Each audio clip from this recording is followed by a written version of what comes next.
Talk to me, Boulder, Colorado. We don't have to do anything. Again, the Buffs did it. Pulled out another W, 49-24 against Utah in a Big 12 matchup that's going to be critical in heading down the line to go and win the Big 12 championship. Look, I told y'all this team was going to win at least 9 games. We are now at 8. And Coach Prime and Colorado did something that they needed to prove to everybody they could do. We're going to dive into that. We're also going to talk about all these recruits that pulled up, especially from IMG Academy, and a quarterback from the 2026 class that the Buffs really would like to have. I've actually talked to the kid, and we'll talk about that there at the end here on the Prime Time for College Football. This video is powered by our partners at BetUS. Check them out. They're hooking up the gamer. 150% bonus on your first deposit up to $2,000 by using promo code YouTube150. So the Buffs right now are in the prime spot, the driver's seat to go to the Big 12 championship. So we all know one team that's really in their way has been BYU. Well, how the mighty has fallen. They failed to Kansas at home. Because of that, they're now tied with the Buffs to go to the Big 12 championship game. If BYU falters again, there's going to be a battle for that second spot, which is right now between Arizona State and Iowa State. Crazy, right? Would not have expected. Iowa State's still in the hunt. Arizona State's moving up. And then Baylor's starting to fly up because Kansas State lost. So for Colorado, it's now 2 massive games. You've got Kansas this coming weekend, and then you've got Oklahoma State at the crib to wrap it up. We'll talk about them later in the week. Didn't get to get y'all Utah preview. My bad. Was under the weather. Ended up not doing anything for the rest of the week. But we got to talk about this game because coming into this game, Utah came in basically providing Colorado with great news. Starting running back, basically quit the team, right? So your quarterback quits the team. Michael Bernard. Then you have basically 3 quarterbacks go down. Cam Rising's down. Brandon Rose was down, right? And I think Isaac Wilson at one point went down, came back, and now he ended up playing in the game. And he closed the game strong, but everything was going bad for Utah. They fired their offensive coordinator. Well, the offensive coordinator resigned. We'll say that. But everything wasn't lined up for him. But when you look at the game, let's talk about what Deion Sanders and them did to prove to everybody that they can do. Even though this is not the first time this has happened. This is an accumulation of multiple times that needs to constantly be proven over and over because everybody's been asking this question. How can Colorado handle if they got to make a comeback? I've heard this from a few people, few pundits, and I'm like, that's stupid. We've watched Colorado do what they need to do to win games, even when they're down. And they proved it. Let's dive into that. But first, shout out to our partners over there at BetUS. They are hooking up the gamer. 150% bonus on your first deposit up to $2,000 by using promo code YouTube150. And this last game, man, right now, Travis Hunter is still up there. Actually, he's the odds-on favorite to win the Heisman right now at minus 400 over at BetUS. So when I told y'all to jump on it, you probably should have, but it's okay. The opportunity's still there because BetUS is hooking you up. 150% bonus on your first deposit up to $2,000.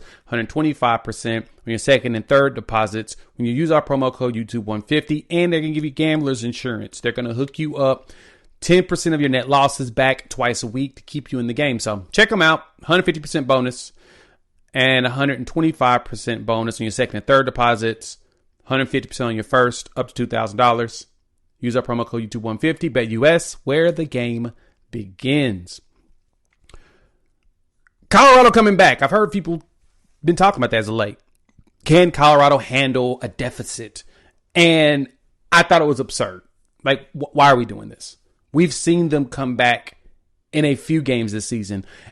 And in this one, Sheduer started the game off with an interception. And I like that he took the initiative to say and immediately apologized to his team.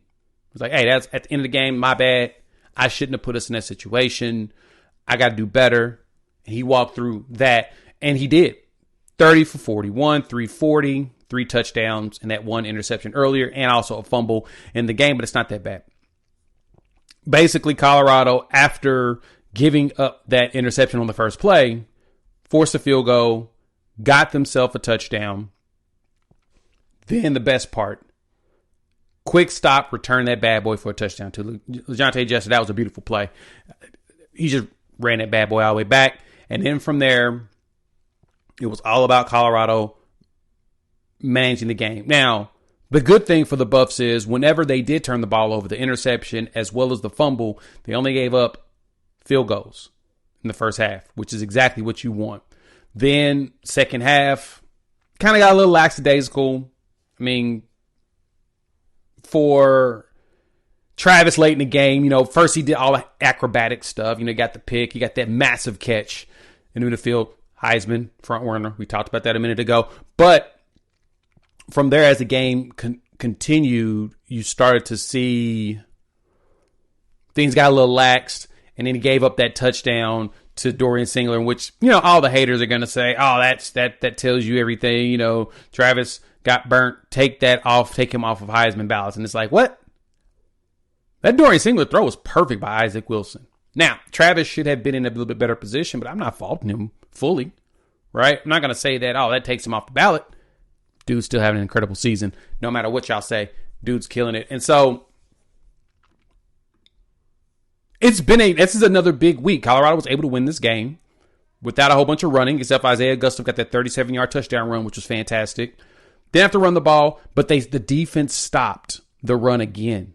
Yes, told you Utah starting running back, 800-yard rusher, Micah Bernard, basically, quit the team, says he's in the transfer portal. But he ended up playing, which I thought was kind of weird.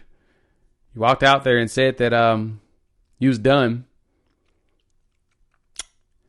And you get the portal, then he ended up playing.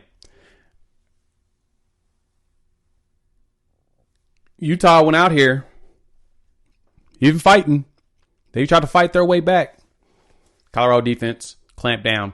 Giving up 15 points in the second half was a little more than I would have expected out of this defense, but the defense did clamp down. You saw them get focused in that game. That's what you saw. Now, from there, quick breakdown on that, on what the Buffs did to win. Travis Hunter's an alien, just FYI. The visitors, man, the list was long. IMG Academy kids pulled up. You had a couple of them come during the week. Wish I could have talked about them before. Like I said, it was fighting some stuff. London Merritt pulled up, the Ohio State commit. He showed up during the week, 6'2", 250, edge from IMG Academy. He pulled up along with Nathaniel Owusu Boating, the linebacker, who is trending towards Michigan right now. IMG, they came middle of the week. And then later on in the week, you had Amari Jones pull up along with the offensive lineman, which I thought was big, Michael Carroll, the Alabama commit. He's the number one interior offensive lineman in the country, 5-star, 6'6", 315 from IMG. And then you had Alexander McPherson, who's an Oklahoma State commit, 6'5", edge from also. So IMG kids pulled up and they decided to, take in the festivities and look like they enjoyed themselves. Colorado gave them a show. Went out there, beat up on Utah, both phases of the ball, right? Offense went out there and did what they needed to do. Defense added. You had 4 sacks, 9 tackles for a loss. D-line was in. Then they're showing that, even without Shane Cokes, even without Preston Hodge, the defense is still pretty stout. That's what you're looking for. So those kids were able to see that, what it looks like whenever you have to bring in new players. From there, then they brought in 2026 quarterback Jaden O'Neal. Now, Jaden O'Neal, I know him as with the other channel that I run, Unfair Sports, doing OU content. I've got to chat with him a couple times. Great kid. Number 7 quarterback in his class. Big. And he's legitimately the size that he's listed. He's listed with 6'3", 6'3", 200. I think he's bigger. I think he's about 6'4", but I digress. Nice size quarterback, good arm, hard worker. And I know that he had a nice relationship with Pat Shurmur. He wanted to see Sheduer in person. They got to see him in person. And Shermer has been working on him because Shermer sees a lot of Sheduer in him in his game. You know, he's not a runner. He's a pocket passer that's patient and willing to throw the ball and take a hit. And with the way that Colorado is doing things, there's a place for it. Now, we know Juju, it appears he's probably going to flip. But Jaden still has some interest. Right now, he's locked in with Oklahoma. He's mentioned that numerous times. But he's keeping his eye out.